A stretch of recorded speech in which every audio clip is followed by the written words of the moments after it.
Hello guys, welcome to our channel GK study master. आज हमारा new subject और new topic है। आज हमारा सब्जेक्ट क्या है? हिस्ट्री।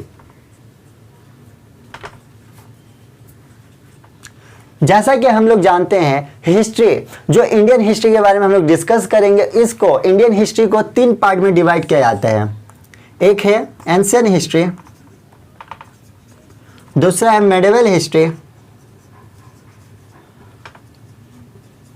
और तीसरा हमारा है मॉडर्न हिस्ट्री। जैसा कि हम लोग जानते हैं, एंशिएंट हिस्ट्री में हम लोग stone age, Indus valley civilisation,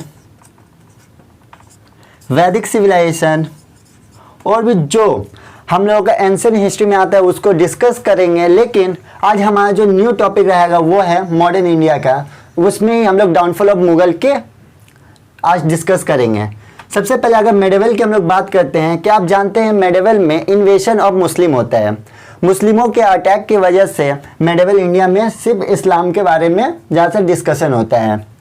सबसे पहले जो सक्सेसफुल इन्वेशन रहते हैं वो अरब से आते हैं, मोहम्मद बिन कासिम। इनके बाद 2 टर्किश आया जाता है, उनका एक का नाम रहता है महमूद गजनवी।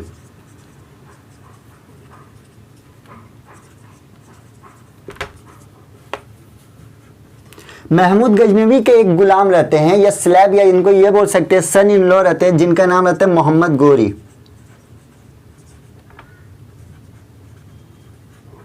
मोहम्मद गोरी बैटल ऑफ तरेन में किनको हरा देते हैं?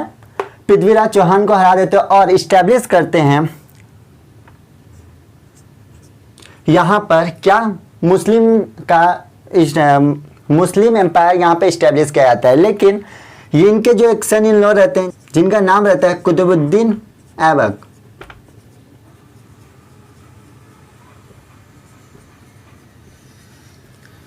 कुतुबुद्दीन ऐबक के जरिया स्लेव डायनेस्टी की इस्टेब्लिश की जाती है और स्लेव डायनेस्टी के बाद बहुत सारे डायनेस्टी आते हैं। जैसे कि हम लोग मेडिवल इंडिया में 5 मेनली डायनेस्टी के बारे में डिस्कस करेंगे। एक रहता है स्लेव डायनेस्टी, सेकेंड आता है खिलजी डायनेस्टी, थर्ड आता है, पहला क्या आया? स्लेव, दूसरा आता है खिलजी,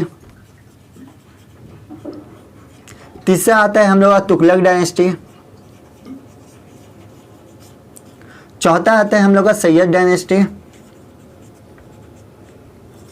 और पांचवा जो आखिरी आता है मेडिवल इंडिया में लोधी डायनेस्टी। जैसा कि हम लोग जानते हैं 21 अप्रैल 1526 में 21 अप्रैल 1526 में फेमस बैटल लड़ी जाती है जिसको कहा जाता है फर्स्ट बैटल ऑफ पानीपत। जो किन किन के बीच में होती है? First battle of Panipat Babur और इब्राहिम लोदी के बीच, जिसमें इब्राहिम लोदी हार जाते हैं। Babur defeated Ibrahim Lodi and establish the Mughal empire in India. जैसा कि हम लोग जानते हैं मुगल एम्पायर में हम लोग किन किन के बारे में डिस्कस करेंगे। सबसे पहले हो जाएंगे बाबर, सेकेंड में हो जाएंगे हुमायूं, उनके बाद हुमायूं के ही पीरियड में ही सेकेंड अफगान का इन्वेशन होता है जो शेरशाह सूरी रहते हैं। शेरशाह सूरी के बाद के बाद जो उनके बेटे या सन आते हैं उनको डिफीटेड कौन हरा देता है? हुमायूं। हुमायूं के बाद अकबर जो मुगल रूलर रहते हैं, अकबर के बाद जहांगीर के बाद शाहजहां के बाद जो आते हैं औरंगजेब।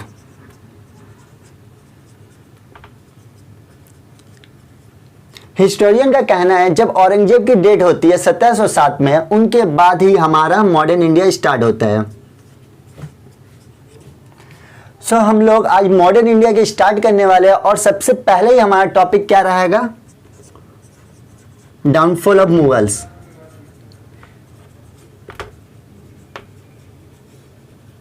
जिसमें हम लोग डिस्कस करेंगे after the death of Aurangzeb.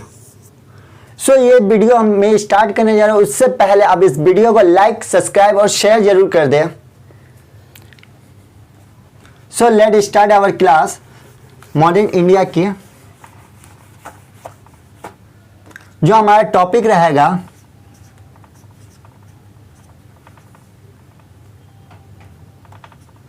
Downfall of Mughals,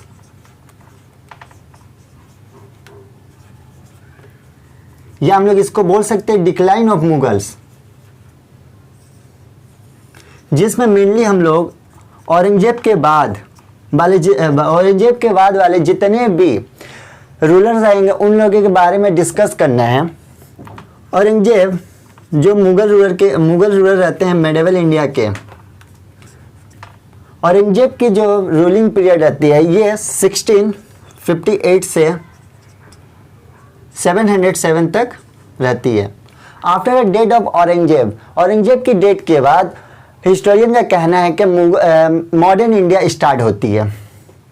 आपसे पहले ही क्वेश्चन पूछा जाएगा कि last Mughal empire of the medieval India, अगर लास्ट पूछा जाए who was the last medieval ruler of Mughal empire, तो ये भी कौन हो जाएंगे, औरंगजेब हो जाएंगे। और औरंगजेब से बनने वाले क्वेश्चन, अगर लॉन्गेस्ट टाइम पीरियड भी पूछा जाए तो लॉन्गेस्ट टाइम पीरियड भी औरंगजेब का ही है, लॉन्गेस्ट टाइम पीरियड।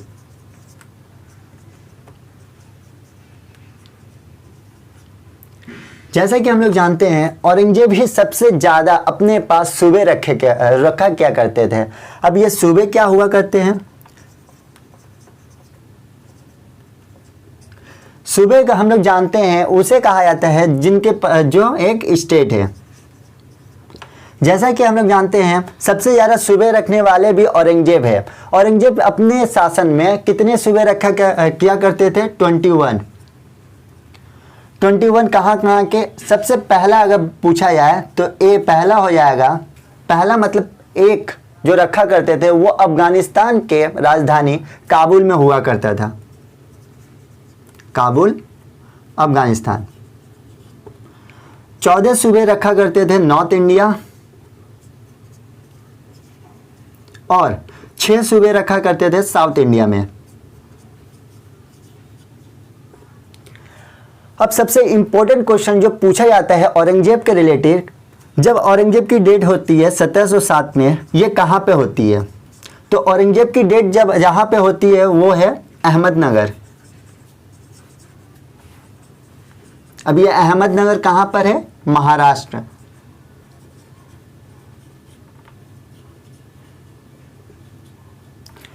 औरंगजेब के 5 सन, औरंगजेब के 5 लड़के रहते हैं। एक का नाम रहता है मोहम्मद सुल्तान,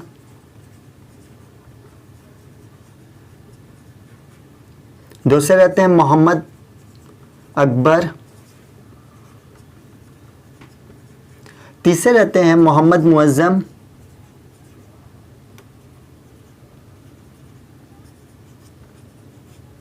चौथे रहते हैं मोहम्मद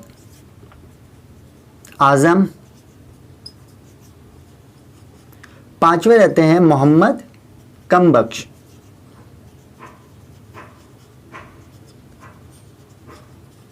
जैसा कि आप सभी जानते हैं औरंगजेब के रूलिंग पीरियड में ही मोहम्मद सुल्तान और मोहम्मद अकबर की डेथ हो जाती है। तो औरंगजेब के मरने के बाद 3 सन रहते हैं, मोहम्मद मुअज्जम, मोहम्मद आजम और मोहम्मद कमबख्श। जैसे कि हम लोग जानते हैं 1707 में औरंगजेब की डेट होती है और 1707 में ही बैटल ऑफ जजुआ होता है। किस लिए होता है, उत्तराधिकारी के लिए होता है कि नेक्स्ट मुगल रूलर कौन रहेंगे।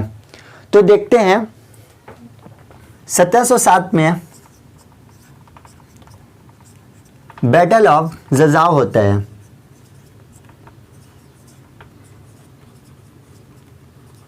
Between Mohammad Muazzam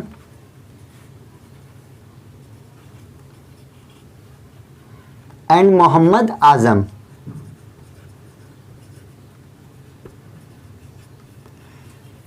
battle of Jajau में Mohammad Muazzam defeated Mohammad Azam and become the ruler of Mughal empire. Mohammad Muazzam जब मुगल रूलर बनते हैं तो इनको किस नाम से जाना जाता है, बहादुर शाह 1 या शाह आलम 1 के नाम से जाना जाता है।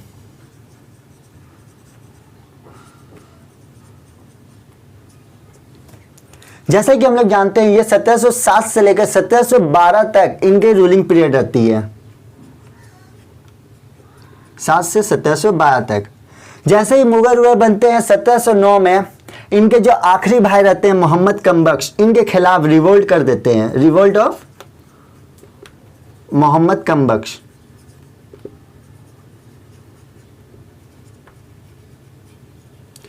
लेकिन इनके रूलिंग पीरियड में जब मोहम्मद कम बख्श इनके खिलाफ रिवोल्ट करते हैं, ये आसानी से इनको डिफिटेट कर देते हैं और अपने शासन सिर्फ 5 साल के लिए चलाते हैं। क्योंकि ये 5 साल के लिए रूलर क्यों बनते हैं? क्योंकि इनकी उम्र बहुत ज़्यादा रहती है। जब ये तख्त पे आते हैं तो इनकी उम्र रहती है एट द एज ऑफ 63, जिनकी वजह से इनकी उम्र ज़्यादा होने की वजह से इनको कहा जाता है किस नाम से? बुरा बादशाह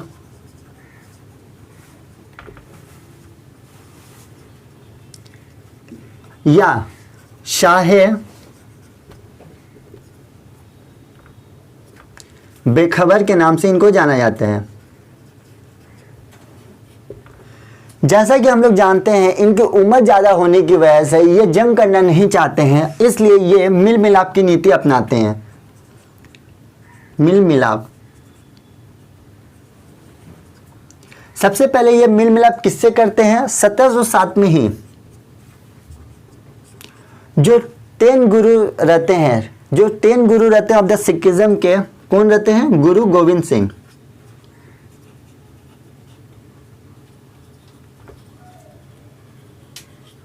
गुरु गोविंद सिंह से ये मिल मिलाप क्यों करते हैं? क्योंकि शाह आलम वन या बहादुर शाह वन के जो फादर रहते हैं, जैसा कि हम लोगों ने कहा औरंगजेब रहते हैं, औरंगजेब 9वां गुरु जो रहते हैं तेज बहादुर, उनका किल कर दिया जाता है, जिसकी वजह से शाह आलम वन मिल मिलाप की नीति अपनाते हैं। किनसे? गुरु गोविंद सिंह से। गुरु गोविंद सिंह से ही क्यों करते हैं? क्योंकि जो तेज बहादुर रहते हैं, तेज बहादुर was the father of Guru Govind Singh. Is that clear? लेकिन इनकी किस्मत इतनी खराब रहती है शाह आलम वन की, जैसे वो मिल मिलाप करते हैं 1707 में, 1708 में गुरु गोविंद सिंह की डेथ हो जाती है। उनके बाद ये किनसे मिल मिलाप की नीति अपनाते हैं? जो सिख के आर्मी चीफ रहते हैं, जिनका नाम क्या रहता है? आर्मी चीफ ऑफ सिक्स, जो कौन रहते हैं? बंदा बहादुर।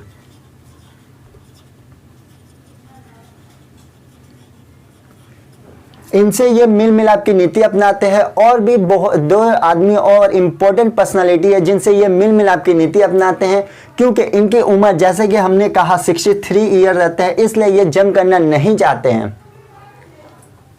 और देखते हैं और किनसे ये मिल मिलाप की नीति अपनाते हैं। शाह आलम वन या बहादुर शाह वन।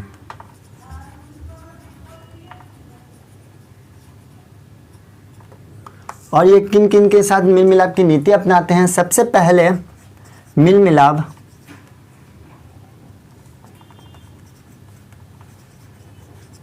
की नीति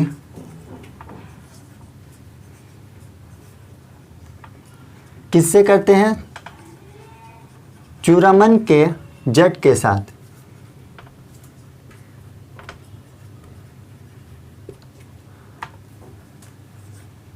और किसके साथ करते हैं?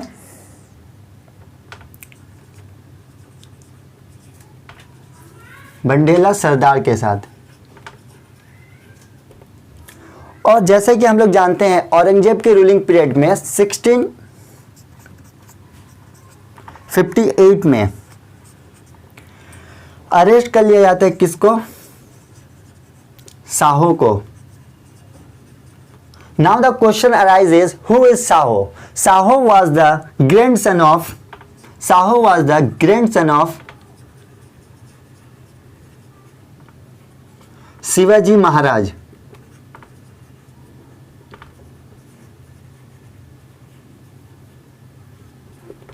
जैसा कि हम लोग जानते हैं शाह आलम वन या बहादुर शाह वन जो रहते हैं ये 63 साल की उम्र में राजा बनते हैं, इसलिए ये सबसे मिल मिलाप की नीति अपनाते हैं। तो 1707 में साहो वाज रिलीज,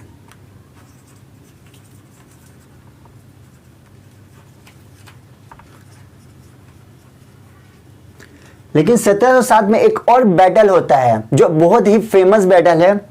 1707 में एक मशहूर या फेमस बैटल लड़ी जाती है जिसे कहा जाता है बैटल ऑफ खैरा। ये किन किन के बीच में लड़ी जाती है? The battle of Khera war between Sahu and Tarabai. Now the question arises, who is Tarabai? Tarabai was the wife of Raja Ram. Now who is Raja Ram? Raja Ram was the uncle of Sahu. ये जो बैटल लड़ी जाती है ये बैटल मराठाओं में उत्तराधिकारी के लिए लड़ी जाती है जिसमें Sahu defeated Tarabai and become the ruler of Maratha. जब ये मराठा के रूलर बनते हैं तो इनको किस नाम से जाना जाता है? Ruler of Maratha. जिनको किस नाम से जाना जाता है? छत्रपति साहू महाराज के नाम से जाना जाता है। जैसा कि हम लोग जानते हैं शाह आलम वन या बहादुर शाह वन में और क्या पूछा जा सकता है? यह पूछा जा सकता है कि यूरोपियन से आने वाले डच, जिनमें डच में से किन्होंने court of Bahadur Shah one या शाह आलम वन के कोर्ट में आए थे। तो अगर ये क्वेश्चन पूछा जाए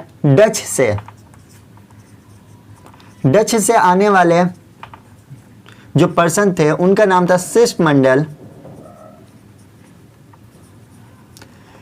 शिष्टमंडल was the person who came to the court of Shah Alam one या बहादुर शाह वन।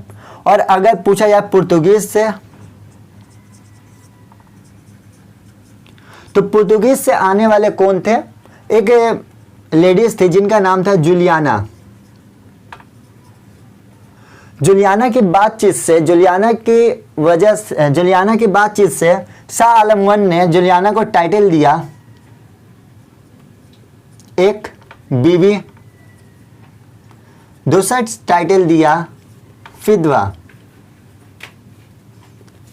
जैसा कि हम लोग जानते हैं शाह आलम वन या बहादुर शाह वन का टाइम पीरियड रहता है 1707 से 12 तक। 1712 में रिवोल्ट हो जाता है, रिवोल्ट ऑफ बंदा बहादुर।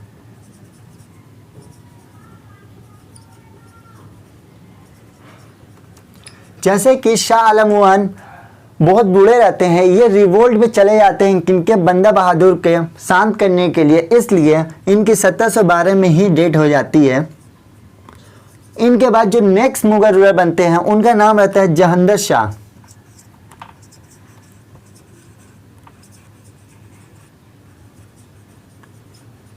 जहांगीर शाह जो रहते हैं ये नेक्स्ट मुगल रूलर बनते हैं। तो हेडिंग देंगे अब जहांगीर शाह।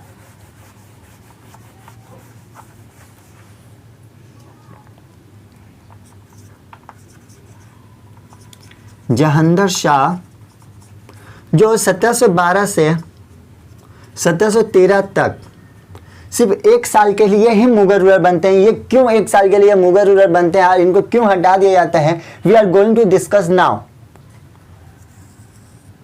सबसे पहले अगर जहांगीर शाह की बात किया जाए तो जहांगीर शाह को मुगल एम्पायर बनाने में मदद किसके जरिए किया जाता है? मदद किया जाता है जुल्फिकार खान के द्वारा। Now the question arises, who is Zulfiqar Khan? Zulfiqar Khan was the son of Asad Khan. Who is Asad Khan? Asad Khan was the wazir of Aurangzeb. जैसा कि हम लोग जानते हैं, जहांगीर शाह की मदद की जाती है मुगल एम्पायर बनने में किनके द्वारा? जुल्फिकार खान को द्वारा। और जुल्फिकार खान को ये क्या बना देते अपना? जुल्फिकार खान को जहांगीर शाह बना देते अपना वजीर। और जो वजीर रहते हैं औरंगजेब के असद खान को बना दिया जाता है क्या? वकील ऑफ जहांगीर शाह। ओके, अब जहांगीर शाह सिर्फ 1 साल के लिए मुगल रूलर क्यों रहते हैं? We are going to discuss now.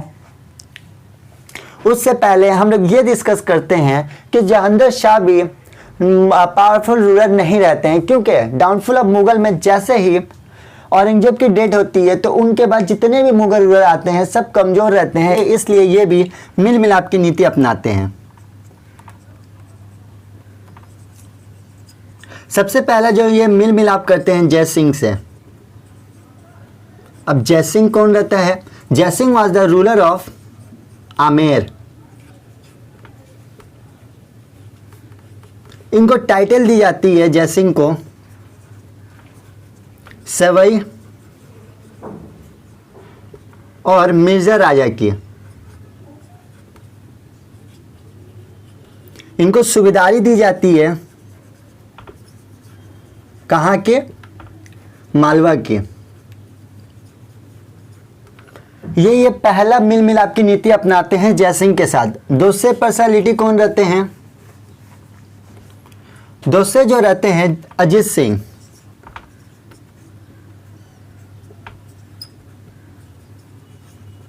जो ये रूलर रहते हैं, रूलर ऑफ मरवर,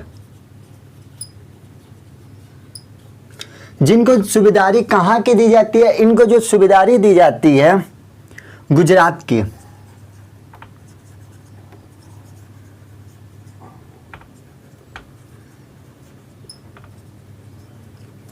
गुजरात की इनको सूबेदारी दी जाती है और इनको टाइटल क्या दिया जाता है? महाराजा। महाराजा की इनको टाइटल दी जाती है। अब आते हैं किसके बारे में? जहांगीर शाह जो सन रहते हैं बहादुर शाह या शाह आलम वन के, इनका सिर्फ 1 साल ही का पीरियड क्यों रहता है? इनके बारे में डिस्कशन करने देखते हैं। जहांगीर शाह प्यार कर बैठते हैं किससे? लाल कुनवर से, और शादी भी कर लेते हैं, married width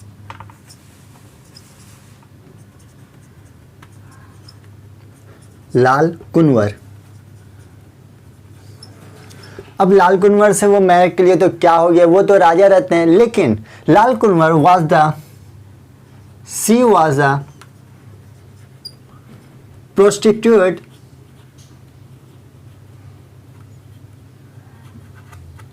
of Delhi. Lal Kunwar जो रहती है ये एक वेश्या रहती है दिल्ली की, जिसकी वजह से मुगल रूलर में जितने भी लोग रहते हैं ये जहांगीर शाह के ऊपर गुस्सा हो जाते हैं और जहांगीर शाह को मार दिया जाता है। Jahangir Shah was killed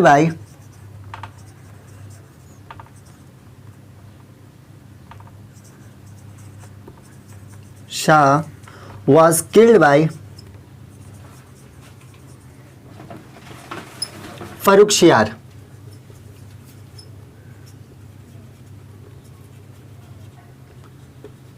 with the help of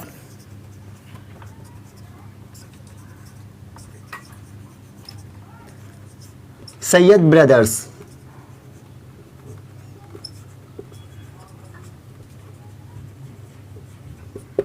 सबसे पहले जहांगीर शाह को मार दिया जाता है फर्रुखशियार के द्वारा, किनकी मदद से? सैयद ब्रदर्स की मदद से।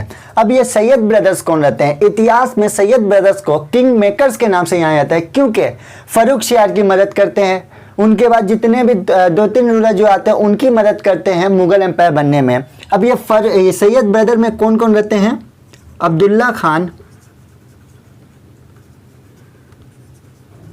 और दूसरे रहते हैं हुसैन अली खान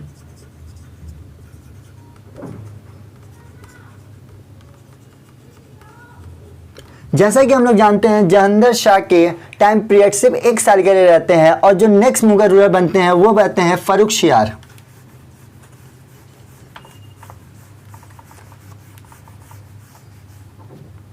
फर्रुखशियार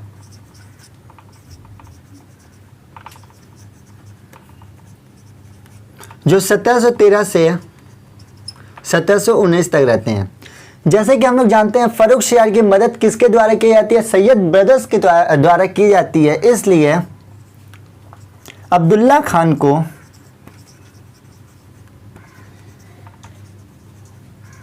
फर्रुखशियार अपना वजीर बना लेते हैं और हुसैन अली खान को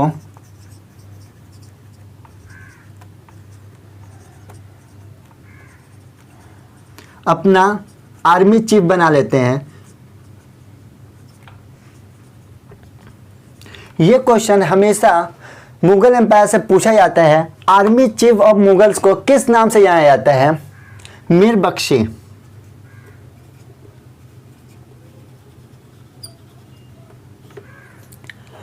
सत्रह सौ 16 ईस्वी में फर्रुखशियार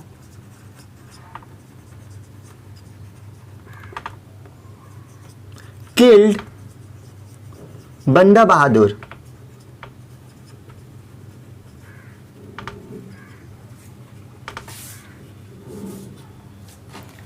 जिस तरह से हम लोग जानते हैं 1716 ईस्वी में फर्रुखशियार मार देते हैं किसको? बंदा बहादुर को। जिस तरह से मैंने पहले कहा who was the Banda Bahadur? Banda Bahadur was the army chief of Sikhs. Sikhism के वो क्या रहते हैं? आर्मी चीफ रहते हैं। ठीक है। 1717 ईस्वी में फर्रुखशियार गेव गोल्डन ऑर्डिनेंस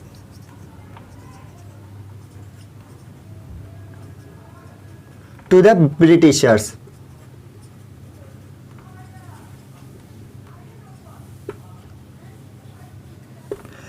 सत्रह में गोल्डन ऑर्डिनेंस दे दिया जाता है फर्रुखशियार के द्वारा किसको? ब्रिटिशर्स को। अब ये गोल्डन ऑर्डिनेंस क्या रहता है? Golden ordinance was the free trade tax in Bengal. क्या बंगाल में फ्री ट्रेड टैक्स कर सकते हैं? आप ट्रेड कीजिए लेकिन आपको कोई टैक्स भरना नहीं होगा। इसे ही हम लोग गोल्डन ऑर्डिनेंस कहते हैं। और हिस्टोरियन ने इस गोल्डन ऑर्डिनेंस को कहा है Magna Carta to the Britishers. अब हम लोग अच्छे तरीके से जानते हैं मैग्ना कार्टा क्या होता है। जैसा कि हम लोग जानते हैं मैग्ना कार्टा ब्रिटिशर्स को कहा जाता है हिस्टोरियन के द्वारा। अब ये मैग्ना कार्टा क्या होता है? सबसे पहले ये देखते हैं what do you mean by Magna carta. Historian के द्वारा तो मैग्ना कार्टा कहा जाता है, लेकिन मैग्ना कार्टा होता क्या है? Magna carta means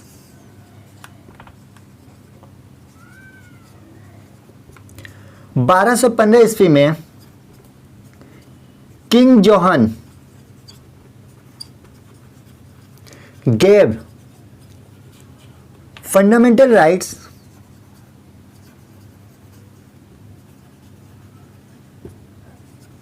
to his citizen।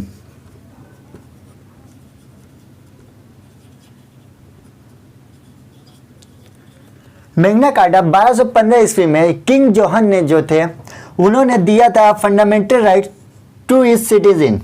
अब अगर हम लोग अपनी फंडामेंटल राइट्स की बात करें इंडियन कॉन्स्टिट्यूशन के अकॉर्डिंग, हमारा जो फंडामेंटल राइट्स आता है ये 12 से 35 आर्टिकल के बीच में आता है, जिसमें बहुत सारे हमारे फंडामेंटल राइट्स होते हैं, जैसे right to freedom, right to equality, right to religions.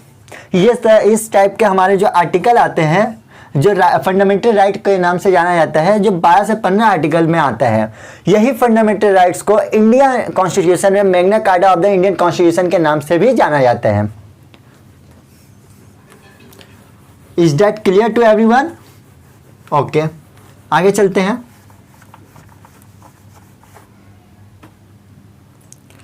सत्रह सौ 19 में ट्रीटी साइन होती है जिसे हम लोग कहते हैं ट्रीटी ऑफ दिल्ली। 1719 में ट्रीटी ऑफ दिल्ली साइन होती है, बिटवीन किन के बीच में होती है? Syed brothers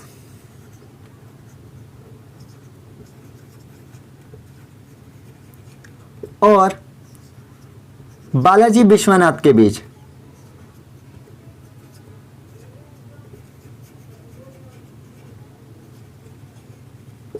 Who was Balaji Vishwanath? Balaji Vishwanath was the first Peshwa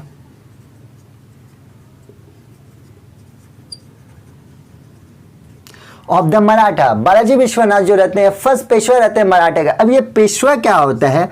इनको हम लोग कह सकते हैं first prime minister of Maratha, जो कब से कब तक थे? ये थे 1713 से 1720 तक। जैसा कि हम लोग जानते हैं 1719 में फर्रुखशियार वाज किल्ड।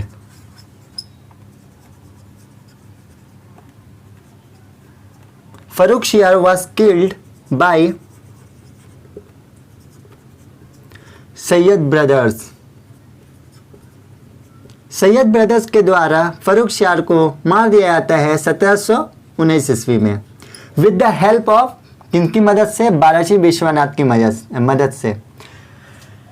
1719 में Farrukhsiyar was killed by Sayyid brother with the help of Balaji Vishwanath. अब ये 1719 में इनकी डेथ हो जाती है। उनके बाद कौन मुगल रूलर बनते हैं? 1719 में ही रफ़ीउद दरजात, जिनका रूलिंग पीरियड 1719 में आता है, और ये सबसे कम रूलिंग पीरियड रहता है। ये इनका जो रहता है शॉर्टेड रूलिंग पीरियड रहता है।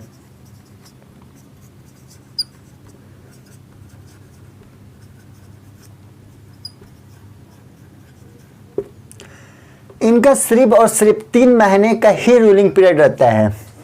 कितने का? 3 मंथ। क्यों? क्योंकि इनको एक बीमारी हो जाती है, एक डिजीज हो जाती है। उस डिजीज का नाम क्या रहता है? टीबी।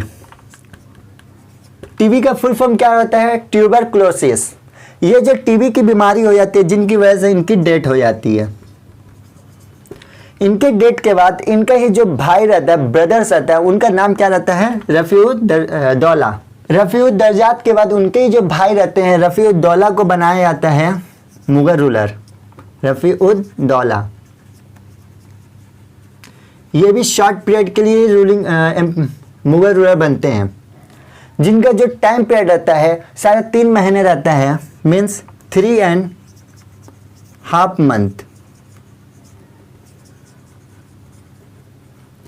इनको भी किनके द्वारा मुगल रूलर बनाया जाता है? सैयद ब्रदर्स के द्वारा बनाया जाता है। ओके, इनको किस नाम से जाना जाता है? इनको जाना जाता है नॉन एज शाहजहां सेकेंड।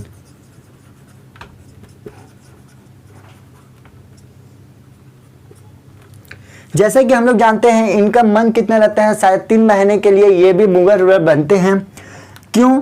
इनको हटा दिया जाता है? हटाया नहीं जाता, इनकी भी डेथ हो जाती है, इनकी भी मृत्यु हो जाती है बाय द डिजीज ऑफ। इनकी कौन बीमारी की वजह से होती है? डिसेंट्री। डिसेंट्री डिजीज की वजह से इनकी भी मृत्यु हो जाती है। इसलिए रफ़ीउद्दौला को भी तख्त से हटा दिया जाता है। और कौन बनते हैं? मोहम्मद शाह, जिनका रूलिंग पीरियड कितना रहता है? 1719 से 1748 तक। अब हम लोग मोहम्मद शाह का बारे में डिस्कस करेंगे। जो इनके बारे में हम लोग डिस्कस करेंगे ये नेक्स्ट पार्ट में आएगा। इस पार्ट में हम लोग रफ़ीउद्दौला तक ही रखते हैं। इनको भी जो मुग़ल बादशाह रहते हैं मोहम्मद शाह, इनको भी रूलर बनाने वाले सैयद ब्रदर्स रहते हैं। लेकिन मोहम्मद शाह ही सैयद ब्रदर्स को मार देते हैं। वो किस लिए मारते हैं ये आगे चलकर हम लोग डिस्कस करेंगे, क्योंकि ये वीडियो बहुत ज़्यादा लंबा होने की वजह से मैं इस वीडियो को 2 पार्ट में लाऊंगा। पहला पार्ट यहाँ हमारा कंप्लीट हो जाता है। अब जो नेक्स्ट पार्ट हम लोग स्टार्ट करेंगे मोहम्मद शाह से स्टार्ट करेंगे। सो नेक्स्ट पार्ट देखने के लिए आप नीचे में दिए गए रेड बटन को ज़रूर प्रेस करें और इस वीडियो को लाइक, सब्सक्राइब और शेयर करें। Thank you.